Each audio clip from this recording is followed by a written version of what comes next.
మరో breaking news చూస్తున్నాం. CM Chandrababu స్విట్జర్లాండ్లోని దావోస్లో తన 4 రోజుల పర్యటనను విజయవంతంగా ముగించుకొని స్వదేశానికి వచ్చారు. నేరుగా అమరావతికి పయనమై ఉదయం సచివాలయంలో అధికారిక విధుల్లో పాల్గొననున్నారు. ఈ పర్యటన ఆంధ్రప్రదేశ్ రాష్ట్రానికి అత్యంత ఫలవంతంగా సాగిందని ముఖ్యమంత్రి చంద్రబాబు వెల్లడించారు.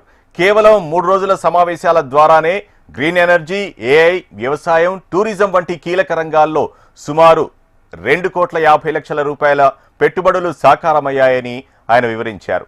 ఈ రంగాల్లో ఏపీ సాధిస్తున్న ప్రగతిని, అందుబాటులో ఉన్న వనరులను ప్రపంచ వేదికపై సమర్థంగా వివరించగలిగామని తెలిపారు. గతంతో పోల్చుకుంటే ప్రపంచ దిగ్గజ సంస్థలు ఇప్పుడు భారత్ వైపు ఎంతో ఆసక్తిగా చూస్తున్నాయని, దేశంలోని యువశక్తి, సమర్థ నాయకత్వం, సానుకూల పాలసీలే ఇందుకు కారణమని ఆయన విశ్లేషించారు.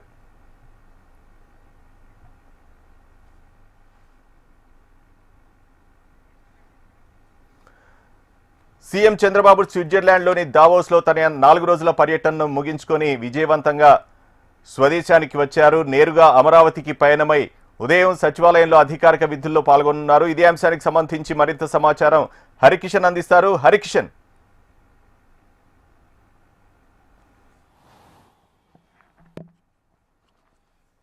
Thank you Vinod. ముఖ్యంగా 4 రోజుల దావోస్ పర్యటన ముగించుకొని ఈరోజు ఉదయం ముఖ్యమంత్రి చంద్రబాబు ఆంధ్రప్రదేశ్కి చేరుకున్నారు.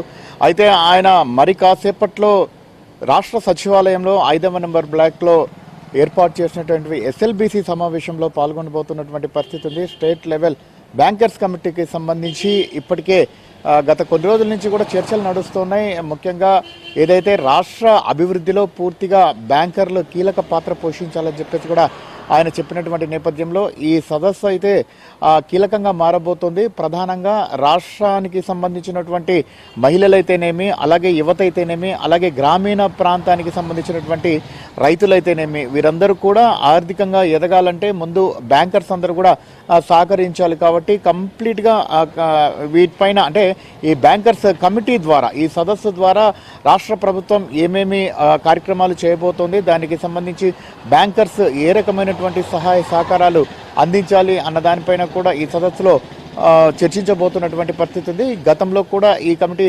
సమావేశమైనప్పుడు కొన్ని నిర్దిష్టమైనటువంటి లక్ష్యాలను కూడా పెట్టుకోవడం జరిగింది. గతంలో ఏదైనా బ్యాంకు లోన్ తీసుకొని చెల్లించకపోతే అటువంటి వ్యవహారం వల్ల బ్యాంకులు కూడా ఇబ్బందికర వాతావరణం ఉంటుందని చెప్పేసి కూడా ఇటు ముఖ్యమంత్రి దృష్టికి తీసుకురావడం జరిగింది.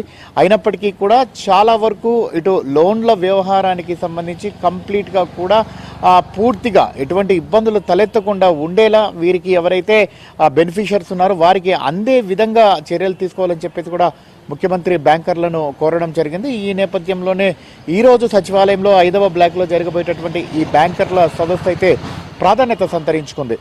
ప్రధానంగా ఇటు వ్యవసాయం పైన, ఎందుకంటే ఇప్పుడు సీజన్ స్టార్ట్ అయిపోతుంది.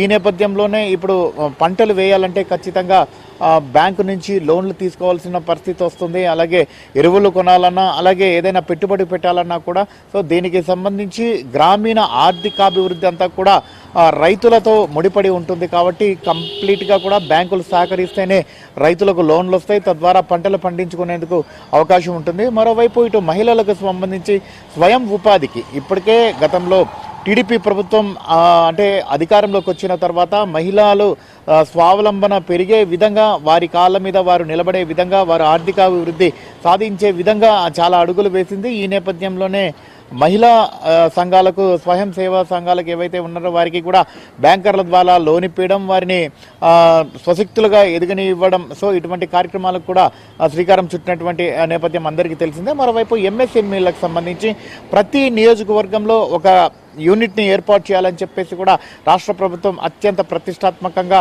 దీన్ని తీసుకుంది. ఇప్పటికే దీనికి సంబంధించి పూర్తిగా గ్రౌండ్ లెవెల్లో వర్క్ జరుగుతోంది. ఈ నేపథ్యంలోనే ప్రతి ఇంటి నుంచి ఒక ఎంటర్ప్రైనర్ కూడా రావాలని చెప్పేసి కూడా ముఖ్యమంత్రి అనేక సందర్భాల్లో, అనేక సమావేశాల్లో కూడా సూచించినటువంటి విషయం అందరికీ తెలిసిందే. ఖచ్చితంగా అలా ఎంటర్ప్రైనర్ కావాలంటే కంప్లీట్గా కూడా ఎంఎస్ఎంఈలకు సంబంధించినటువంటి క్లస్టర్స్ బాగా పనిచేయాలంటే, ఎవరైతే నిరుద్యోగంగా ఉన్నటువంటి యువత ముందుకు వచ్చి నూతన పరిశ్రమలు ఏర్పాటు చేయాలంటే ఖచ్చితంగా వారికి లోన్లు అవసరం ఉంటుంది కాబట్టి తద్వారా బ్యాంకర్లు పూర్తిగా సహాయ సహకారాలు అందిస్తేనే అది సాధ్యం అవుతుంది కాబట్టి దీనికి సంబంధించి కూడా ఈరోజు చర్చలోకి వచ్చేటటువంటి అవకాశం కూడా లేకపోలేదు. ప్రధానంగా ఏదైతే ప్రభుత్వ రంగ సంస్థలకు సంబంధించి సంక్షేమ పథకాలు ప్రజలకు అందాలంటే దాంతో బ్యాంకులు కూడా కీలక పాత్ర పోషించాలి అన్నటువంటి ఈ నినాదం తో దీనికి సంబంధించి అయితే కంప్లీట్గా కూడా ఈరోజు సదస్సులో సమావేశం జరగబోతోంది. ప్రధానంగా మహిళలు, యువత, అలాగే రైతులు వీరి ముగ్గురిని కూడా దృష్టిలో పెట్టుకొని గ్రామీణాభివృద్ధి జరగాలన్నా అలాగే రాష్ట్ర అభివృద్ధిలో బ్యాంకుల పాత్ర కీలకం అన్నటువంటి దాంతో ఈరోజైతే ఈ సమావేశం సాగబోతోంది. దగ్గర 4 రోజుల పాటు దావోస్ పర్యటనకు వెళ్లారు ముఖ్యమంత్రి. ఆ పర్యటనను ముగించుకొని ఈరోజు రావడం కంప్లీట్గా ఈరోజు ఉదయం అంతా కూడా అంటే 10:30 ఇప్పుడు బ్యాంకర్ల సమావేశం, మళ్ళీ మధ్యాహ్నం నుంచి కూడా గోదావరికి సంబంధించినటువంటి పుష్కరాల సమావేశాన్ని కూడా నిర్వహించేటటువంటి పరిస్థితి ఉంది. Vinod, thank you Harikishan.